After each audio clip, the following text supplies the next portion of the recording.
కాలేజీలో చదువుకునే సమయంలో స్టేజ్ పర్ఫార్మెన్స్ చేసిన అనుభవం ఉందన్నారు మంత్రి కందుల దుర్గేష్.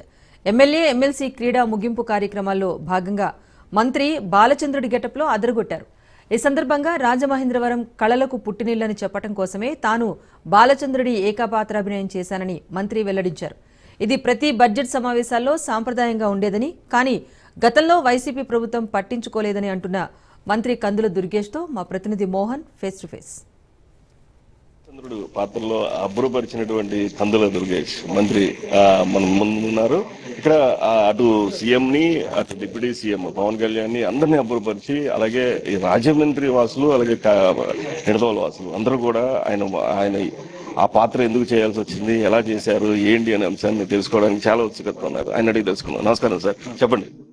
నేను కాలేజీ రోజుల నుంచి కూడా కొంచెం స్టేజ్ మీద పెర్ఫార్మెన్స్ చేయడం అనేది ముందు నుంచి ఉన్నటువంటి కార్యక్రమం.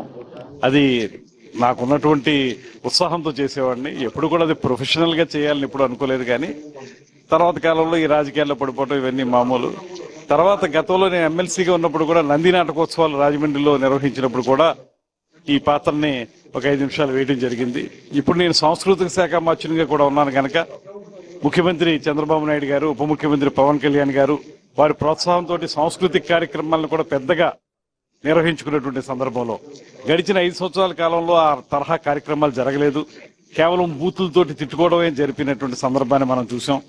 ఆ రకమైనటువంటి దుర్మార్గపు భాషను ఆ రోజు చూసాం. అయితే ఇవాళ మాత్రం ఈ ప్రభుత్వం, కూటమి ప్రభుత్వం వచ్చిన తర్వాత కళకి, సంస్కృతికి, అదేవిధంగా క్రీడలకి ప్రోత్సాహం ఇవ్వాలనే ఉద్దేశంతో స్పీకర్ గారు కూడా ఈ కార్యక్రమాల్ని నిర్వహించాలని చెప్పారు. దాంతో సాధారణంగా గతంలో కూడా ఎన్టీ రామారావు గారి దగ్గర నుంచి మనకు ఒక ఆనవాయితీగా ఈ సందర్భాల్లో ఏదైతే బడ్జెట్ సమావేశాలు జరుగుతాయో ఆ సందర్భాల్లో శాసనసభ్యులు, శాసన మండలి సభ్యులు అందరూ కలిసి ఒక కుటుంబంలాగా ఉత్సాహమైనటువంటి వాతావరణంలో గడపాలనేటువంటి ఆలోచన జరిగేది. ఆ రకమైన కార్యక్రమాలు చేసేవారు.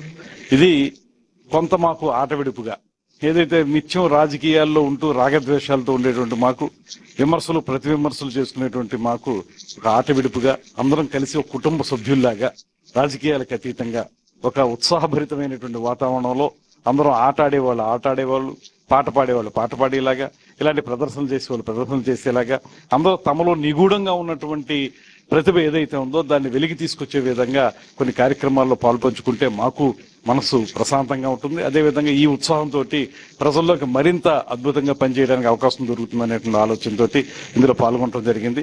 ఇటు బడ్జెట్ మీదకి వెళ్తే మన ఈ నగరానికి సంబంధించి రాజమండ్రి కావచ్చు, ఇటు